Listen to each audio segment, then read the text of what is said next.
Hi, my name is Stephen, and I'm a board member of the Oregon Fire Service Museum in Brooks, Oregon. However, today I'm in Black Butte, Oregon. I saw during my family vacation here that there's an outreach program that the fire department and the police department run every Wednesday at 10 o'clock where kids and the general populace can come and meet the firefighters and the police officers here at Black Butte Ranch. So we're going to be heading there today in this video. I hope you enjoy. When we first arrived, it was more of an open house atmosphere, and we were able to walk around the parking lot to take a look at all of their apparatus. They had some really cool pumpers, they have 2 ambulances, they also have this really cool 4x4 Type 2 engine and also an aerial ladder truck as well. I particularly liked this old Dodge that they use for snowplow removal in the winter. Not long after the event started, they actually had to head out on a call, and some folks were a little confused if this might have been part of a demonstration or something for the open house, but indeed they actually had to go, which was pretty cool to see everyone hop into action. Around this time, I started looking around and I asked about everyone in the red shirts that you see in the video. Those are students from Central Oregon Community College who are enrolled in the Structural Fire Science or EMS programs. The students go to a 6 to 8 week academy and then start working a shift there at the fire station. And in exchange, they receive a scholarship for 2 years that covers tuition and books. One of those students demonstrated putting on his turnouts as a part of the program that day.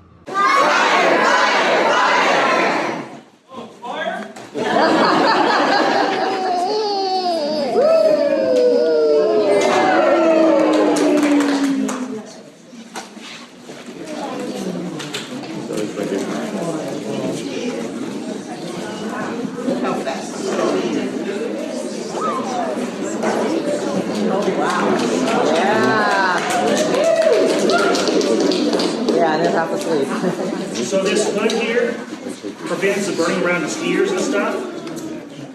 When he has his face mask on, that'll prevent any kind of burning, steam burns, heat burns to his face.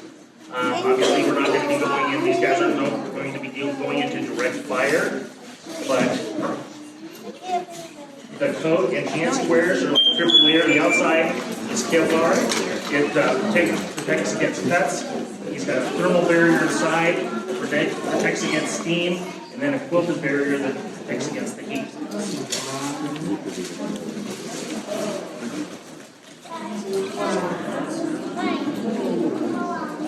The tank has compressed air in it.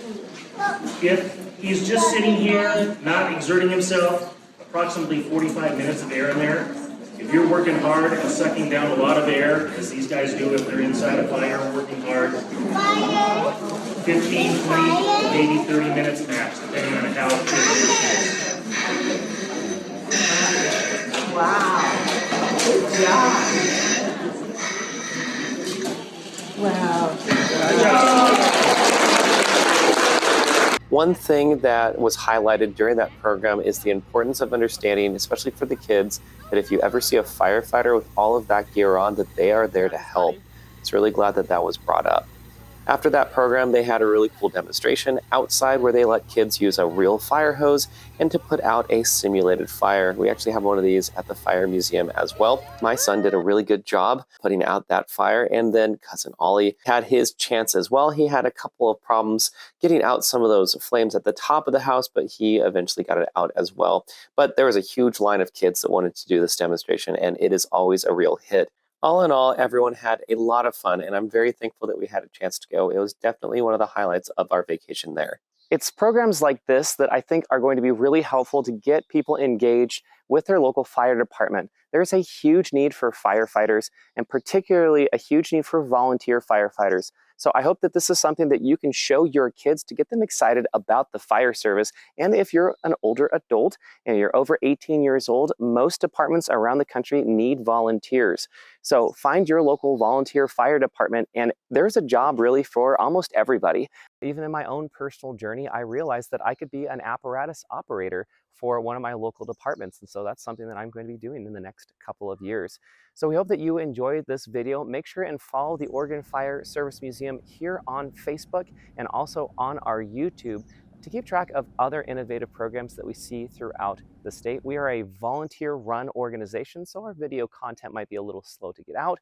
However, it is really fun, it's really engaging, and we hope, as always, that you get involved. And if you are ever in Brooks, Oregon, we have a lot of really awesome events. They're listed on our website at OregonFireServiceMuseum.org. You can take a look at our events that we have as a museum, and then also Powerland Heritage Park. We're a complex of 14 different museums, and you can take a look at all of the fun events. Almost all of them are family-friendly events, and you can come and take a look at those. So we'll catch you in our next video for the Oregon Fire Service Museum.